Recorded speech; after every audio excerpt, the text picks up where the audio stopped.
El secretari per la Immigració de Convergència Democràtica, Àngel Colom, ha estat aquests dies a Caldes de Montbui.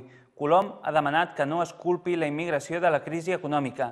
El veritable responsable de la manca de serveis, diu Colom, és l'estat espanyol i l'espoli fiscal.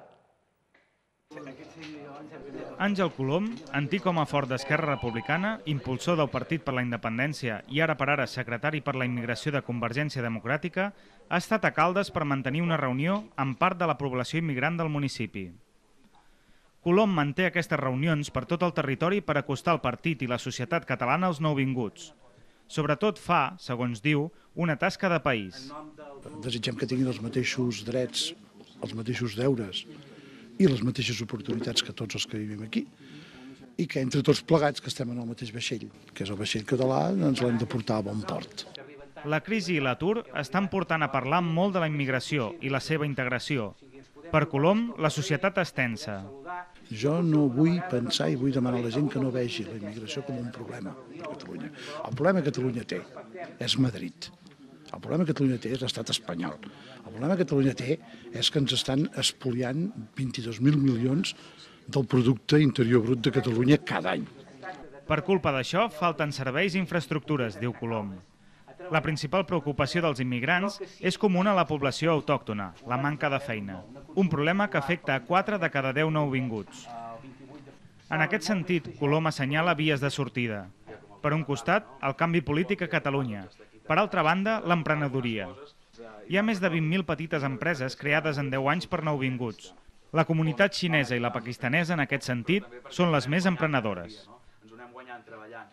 Tot i que amb el sistema electoral que s'utilitza a Catalunya els diputats no representen pròpiament el territori, els partits van agafant el costum de tenir diputats territorials. Un dels que ho fa és Convergència Democràtica. Aquest dijous ha escollit els seus 3 candidats a anar a les llistes al Parlament de Catalunya la propera tardor.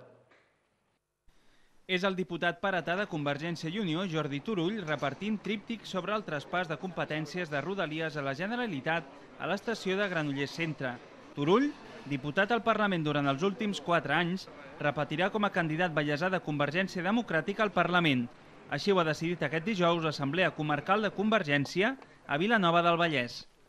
Els gairebé 300 delegats havien d'escollir 3 candidats per anar a les llistes del Parlament. Turull ha estat el més votat amb el 93% de vots.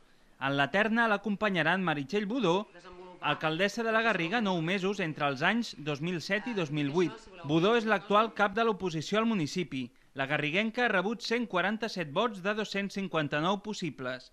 El tercer candidat serà Joan Vila, portaveu de Convergència i Unió a Bigues i Riells, antic regidor de Medi Ambient i candidat a les municipals l'any 2007, que ha sumat 124 suports. Fora d'aquesta tria han quedat el regidor a Vallgorguina, Jordi Mas, i la regidora Lliçà d'Amunt, Elisenda Montserrat.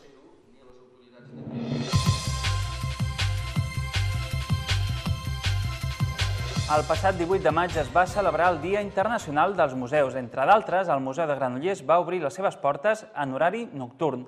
A Montmeló la celebració s'ha enfocat de forma diferent. Aquest dissabte, els veïns del carrer Balmes han pogut conèixer què s'ha trobat sota el subsòl del seu carrer després d'unes obres que han durat gairebé 2 anys.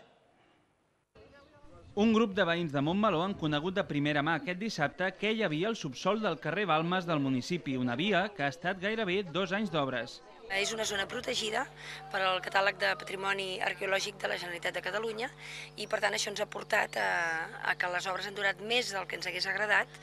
Els veïns dels carrers Balmes i Jacint Verdaguer han conegut el que s'ha trobat i després els ciutadans de la vila han accedit a la mateixa informació. El carrer té protecció arqueològica des de fa gairebé 20 anys, perquè des dels anys 50 es coneixia la vila romana de Can Massot. L'any 2001 la zona va entrar en el catàleg de protecció municipal. L'any 2007 van començar obres en el sector, amb un seguiment arqueològic. Durant els gairebé 2 anys d'obres s'han fet altres troballes romanes a Can Massot que han eixamplat el jaciment i també s'ha trobat un assentament insòlit. A part de les restes d'aquesta vila romana, es van trobar restes d'un assentament prehistòric inèdit que no es coneixia en aquesta zona del municipi. Concretament van aparèixer restes de l'època neolítica i de l'època de l'edat del bronze i del primer ferro, que donen una mica la transcendència que podia tenir aquesta zona de Montmeló a l'època prehistòrica també. Amb la visita i malgrat la pluja, s'ha donat a conèixer a la població la importància de les troballes. El consistori ha volgut així donar també explicacions del per què s'han allargat tant les obres. Per la nit, els visitants han pogut veure les troballes al Museu Municipal. I amb motiu del Dia Internacional dels Museus hem volgut fer aquesta presentació. Totes les restes estan marcades en el paviment i en l'asfalt i també després farem una visita nocturna al museu per poder veure les troballes que actualment estan en procés d'estudi i restauració, però podem fer una primícia i donar-les a conèixer a la població. L'activitat s'inclou en els actes del Dia Internacional dels Museus, celebrat el 18 de maig, una festivitat que també es va celebrar en altres 3 espais museístics de la comarca, el Museu de Granollers, el Museu Abelló de Mollet i la Casa Museu Prat de la Riba de Castellterçol.